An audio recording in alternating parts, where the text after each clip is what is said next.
श्री स्वामी समर्थ। सर्व स्वामी भक्तांना माझा नमस्कार। गुढीपाडवा हा एक अत्यंत पवित्र आणि महत्त्वाचा हिंदू सण आहे। याच दिवशी नवीन वर्षाची सुरुवात होते। गुढीपाडवाच्या दिवशी जे काही शुभ कर्म केले जातात त्यातून आपल्याला सुख, समृद्धी आणि शांतता प्राप्त होऊ शकते। यंदा गुढीपाडव्याच्या दिवशी सुख आणि संपत्ती प्राप्त करण्यासाठी काही विशिष्ट गोष्टी करणं उत्तम ठरू शकते। नंबर 1. गुढी उभारणी, गुढी स्थापित करणे। गुढी पाडवाच्या दिवशी गुढी उभारणे हे अत्यंत महत्त्वाचे आहे। गुढी उभारल्याने घरात सकारात्मक ऊर्जा येते आणि घराच्या सर्व सदस्यांना शुभ व समृद्ध जीवन मिळते। गुढीला आंब्याची पाने, लिंबाची पाने, साखरेच्या गाठ्या आणि फुलांचा हार यांसारख्या घटकांनी सजवले जाते। यामुळे घरात लक्ष्मी, गणपती आणि इतर देवीदेवतांचा वास असतो। गुढीची स्थापना म्हणजे जीवनात नवा आरंभ आणि समृद्धीची प्राप्ती। नंबर 2. पवित्र स्नान आणि स्वच्छता। गुढीपाडव्याच्या दिवशी सकाळी लवकर उठून स्नान करणे आणि घरातील स्वच्छता करणे अत्यंत महत्त्वाचे आहे। घरातील कचरा काढून घर स्वच्छ केल्याने घरात सुखसमृद्धीचा वास असतो। यामुळे नववर्षात सकारात्मक ऊर्जा मिळते। नंबर 3. गणपतीची पूजा। गुढीपाडव्याच्या दिवशी घरात गणपती पूजेचीही परंपरा आहे। गणपती पूजेने घरातील सर्व अडचणी दूर होतात आणि लक्ष्मी व सुख समृद्धीचा वास होतो। गणपती पूजेमध्ये ओम गण गणपते नमः हा मंत्र उच्चारणे व त्यांची आरती करणे हे सर्व अत्यंत शुभ असते। नंबर 4. वैकुंठ लक्ष्मी पूजन। गुढीपाडव्याच्या दिवशी लक्ष्मी मातेच्या पूजेला विशेष महत्त्व असते।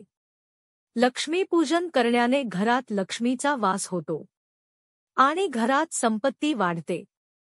घरातील सर्व सदस्यांना सुखसमृद्धी व ऐश्वर्य प्राप्त होण्यासाठी लक्ष्मी पूजन हे अत्यंत शुभ मानले जाते। नंबर 5. नवीन वस्त्र परिधान करा। गुढीपाडवा हा नववर्षाचा पहिला दिवस आहे, म्हणून या दिवशी नवीन वस्त्र परिधान करणे शुभ मानले जाते। नवीन कपड्यांमधून नव्या ऊर्जा आणि सकारात्मकता मिळते। त्यामुळे या दिवशी नवीन वस्त्र धारण करण्याची परंपरा आहे। नंबर 6. संपत्ती वाचन, संपत्ती निश्चय।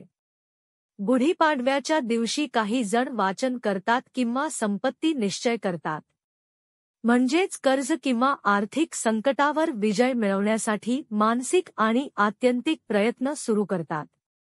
यासाठी घरात द्रव्य लक्ष्मीच्या नावे काही मंत्र जपले जातात किंवा धार्मिक ग्रंथांचे वाचन केले जाते।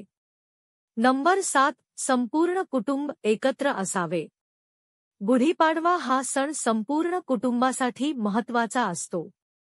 घरातील सर्व सदस्य एकत्र येऊन गुढी उभारणी करणे आणि पूजा करणे, एकमेकांना शुभेच्छा देणे, आपल्या नात्यांमध्ये प्रेम वाढविणे आणि स्नेहाची भावना प्रकट करणे हे घरातील सौहार्द वाढविते। यामुळे घरातील वातावरण प्रसन्न आणि आनंदी होते। नंबर 8. दानधर्म आणि गरिबांना मदत करा। गुढीपाडव्याच्या दिवशी दानधर्म करणं देखील अत्यंत शुभ मानले जातं। यानिमित्ताने आपल्या सन्मानपूर्वक राहणाऱ्या मित्रपरिवारातील व्यक्तींना काही छोटी मोठी मदत देणे, गरीब गरजू लोकांना जेवण देणे, वस्त्र दान करणे हे खूप फायदेशीर ठरू शकते। यामुळे आपल्यावर आणि आपल्या कुटुंबावर देवी लक्ष्मीची कृपा सदैव राहील। नंबर 9. ध्यान आणि प्रार्थना।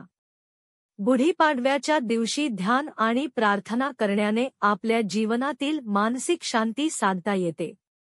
विशेषतः सकाळी सूर्योदयाच्या वेळी योगाभ्यास करणे किंवा ध्यान करणे मानसिक व शारीरिक स्वास्थ्यासाठी चांगले असते। नंबर 10. सकारात्मक विचार करा। गुढीपाडवा म्हणजे एक नवीन सुरुवात। यावेळी सकारात्मक विचार आणि कार्यशीलतेचा स्वीकार करा।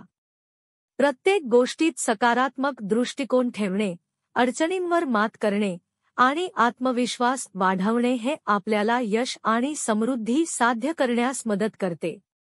संपूर्ण गुढीपाडवा दिनाचा उपयोग हर्षोल्हास, श्रद्धा आणि शुभ कर्म करण्यासाठी करा. आपल्या कुटुंबातील सर्व सदस्यांसोबत या दिवशी सामूहिकपणे या परंपरा पाळल्यास निसर्ग आणि देवांची कृपा तुमच्यावर सदैव राहील आणि तुम्हाला जीवनात सुख, शांती आणि संपत्ती प्राप्त होईल. आपणा सर्वांना देवभक्ती चॅनेल कडून नवीन वर्षाच्या हार्दिक शुभेच्छा. आपल्याला ही माहिती आवडली असेल तर आपल्या देवभक्ती चॅनेलला सबस्क्राईब जरूर करा. श्री स्वामी समर्थ. धन्यवाद.